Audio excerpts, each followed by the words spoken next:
ದೂರದ ಊರಿನಿಂದ ಹೊಟ್ಟೆಪಾಡಿಗಾಗಿ ಬಂದಿದ್ದಂತಹ ಕಟ್ಟಡ ಕಾರ್ಮಿಕರು ಇವತ್ತು ಬೆಳ್ಳಂಬೆಳಿಗ್ಗೆ ಮೋಲ್ಡ್ ಸಿಮೆಂಟ್ ಕಾಂಕ್ರೀಟ್ ಹಾಕುವಾಗ ಭೀಕರ ದುರಂತ ಸಂಭವಿಸಿದೆ.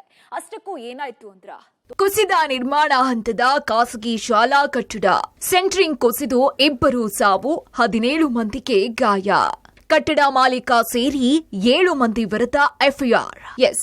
ಕುಸಿದು ಬಿದ್ದ ನಿರ್ಮಾಣ ಹಂತದ ಕಟ್ಟಡ ಅವಶೇಷಗಳ ಅಡಿ ಸಿಲುಕಿ ಸಾವನ್ನಪ್ಪಿದ ಕಾರ್ಮಿಕರು, ಗಾಯಾಳುಗಳಿಗೆ ಸರ್ಕಾರಿ ಆಸ್ಪತ್ರೆಯಲ್ಲಿ ಚಿಕಿತ್ಸೆ. ಈ ಎಲ್ಲಾ ದೃಶ್ಯಗಳು ಕಂಡು ಬಂದಿದ್ದು ಬೆಂಗಳೂರು ಹೊರವಲಯದ ಆನೇಕಲ್ ತಾಲೂಕಿನ ಬ್ಯಾಡ್ರಹಳ್ಳಿಯಲ್ಲಿ 4 ಎಕರೆಯಲ್ಲಿ ಸೆಂಟ್ ಹಾನ್ಸ್ ಖಾಸಗಿ ಶಾಲಾ ಕಟ್ಟಡ ನಿರ್ಮಾಣ ಮಾಡಲಾಗುತ್ತಿದೆ. ಬೆಳಿಗ್ಗೆ ಶಾಲೆಯ ಫೋರ್ಟಿಕ್ಗೆ ಮೋಲ್ಡ್ ಸಿಮೆಂಟ್ ಕಾಂಕ್ರೀಟ್ ಹಾಕುವಾಗ ಏಕಾಏಕಿ ಕುಸಿದು ಬಿದ್ದಿದೆ. ಸೆಂಟ್ರಿಂಗ್ ಸಹಿತ ಸಿಮೆಂಟ್ ಕಾರ್ಮಿಕರ ಮೇಲೆ ಬಿದ್ದ ಪರಿಣಾಮ ಪಶ್ಚಿಮ ಬಂಗಾಳ ಮೂಲದ ಸಾಯಿದ್ ಮಂಡಲ್ ಹಾಗೂ ಮಿನಲ್ ಬಿಸ್ಮಾನ್ ಸ್ಥಳದಲ್ಲಿಯೇ ಸಾವನ್ನಪ್ಪಿದ್ರೆ 17 ಮಂದಿ ಗಾಯಗೊಂಡ್ರು.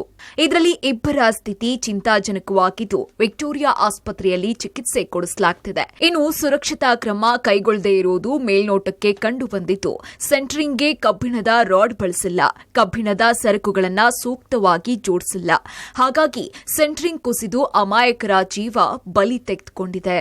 ಇದು ಸೆಂಟ್ ಆನ್ಸ್ ಒಂದು ಸಂಸ್ಥೆಗೆ ಸೇರಿದ ಒಂದು ಸ್ಕೂಲ್ ಬಿಲ್ಡಿಂಗು. ಕಾರ್ಮಿಕರು ಒಂದು ಸೆಂಟ್ರಿಂಗ್ ಪ್ಲೇಟ್ಸ್ ಅನ್ನ ಎಲ್ಲ ಜೋಡಿಸಿ ಅದ್ರ ಮೇಲೆ ಕಾಂಕ್ರೀಟ್ ಅನ್ನ ಹಾಕ್ತಾ ಇರುವಾಗ ಕಾಂಕ್ರೀಟ್ ಎಲ್ಲ ಕುಸಿದು ಕೆಳಗೆ ಇದ್ದ 2 ವೆಸ್ಟ್ ಬೆಂಗಾಲ್ ಸೇರಿದವರು 2 ಡೆತ್ತಾಗಿದ್ದಾರೆ. 13 ಜನ ಒಟ್ಟು ಈ ಒಂದು ಘಟನೆಯಲ್ಲಿ ಗಾಯಗೊಂಡಿದ್ದಾರೆ. ಅವರ ಒಂದು ಆರೋಗ್ಯದ ಸ್ಥಿತಿಯ ಬಗ್ಗೆ ನಾವು ಗಮನ. ಇನ್ನು ಬೆಳಿಗ್ಗೆ 2ನೇ ಮಹಡಿ ಫೋರ್ಟಿಯಾಗೆ ಸಿಮೆಂಟ್ ಕಾಂಕ್ರೀಟ್ ಹಾಕಿದ್ರು. 2 RMC lorry load cement concrete ಸುರಿದಿದ್ದೇ ತಡ ಕಾಂಕ್ರೀಟ್ ಕ್ಷಣಾರ್ಧದಲ್ಲಿ ಕುಸಿದು ಬಿತ್ತು. ಅವಶೇಷಗಳ ಅಡಿ ಸಿಲುಕಿ ಕಾರ್ಮಿಕರು ನರಳಾಡ್ತಾ ಇದ್ರು. ಆದ್ರೆ ಇಂಜಿನಿಯರ್ ಮಾತ್ರ ಸಣ್ಣ ಪ್ರಮಾಣದಲ್ಲಿ ಅವಘಡ ಆಗಿದೆ, ಕಾರ್ಮಿಕರಿಗೆ ಸಣ್ಣ ಪುಟ್ಟ ಗಾಯಗಳಾಗಿದೆ, ಎಲ್ಲರೂ ಸುರಕ್ಷಿತವಾಗಿದ್ದಾರೆ ಅಂತ ಹೇಳಿ ಘಟನೆ ಮರೆಮಾಚು ಯತ್ನ ಮಾಡಿದ್ರು. ಇನ್ನು ಘಟನೆಯಲ್ಲಿ ಮೃತಪಟ್ಟ 2 ಹಾಗೂ ಗಾಯಾಳುಗಳಿಗೆ ಸರ್ಕಾರ ಮತ್ತು ಶಾಲೆ ವತಿಯಿಂದ ಅಗತ್ಯ ನೆರವು ಕೊಡಿಸೋದಾಗಿ ಸಂಸದರು ಹೇಳಿದ್ರು.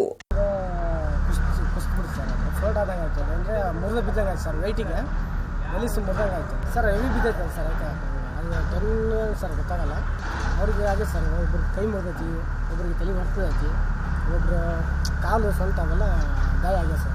ಸೆಂಟ್ ಆನ್ಸ್ ಶಾಲೆ ಸಂಸ್ಥೆಯವರು ಇಲ್ಲಿ ಒಂದು ಶಾಲೆಯನ್ನು ಪ್ರಾರಂಭ ಮಾಡಲಿಕ್ಕೋಸ್ಕರ ಕಟ್ಟಡ ನಿರ್ಮಾಣ ಮಾಡ್ತಾ ಇದ್ದ ಸಂದರ್ಭದಲ್ಲಿ ಆದರೆ ದುರ್ಘಟನೆ ನಡೆದಿದೆ. ಅದು ಆಕಸ್ಮಿಕವಾ ಅಥವಾ ಬೇಜವಾಬ್ದಾರಿತನ ಅನ್ನೋದನ್ನು ಪೊಲೀಸ್ ಇಲಾಖೆ ಅದನ್ನು ಪರಿಶೀಲನೆಯನ್ನು ಮಾಡ್ತಾ ಇದ್ದಾರೆ. ಹತ್ರ ಮಾತನಾಡಿ ಅವರಿಗೆ ಏನು ಕೊಡಿಸ್ಬೇಕು ನಮ್ಮ ತಾಲೂಕು ಆಡಳಿತ, ಜಿಲ್ಲಾಡಳಿತ ಸೂಕ್ತ ಕ್ರಮವನ್ನು ತೆಗೆದುಕೊಳ್ತದೆ.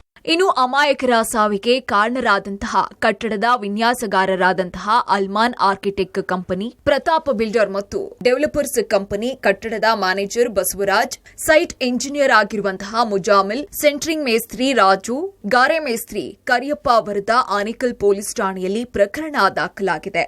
ಸದ್ಯ 4ರನ್ನ ವಶಕ್ಕೆ ಪಡ್ಕೊಂಡು ವಿಚಾರಣೆ ನಡೆಸ್ತಾ ಇದ್ದಾರೆ. ಅಂಬರೀಶ್ ಮಂಜು, ಪಬ್ಲಿಕ್ ಟಿವಿ, ಆನೇಕಲ್.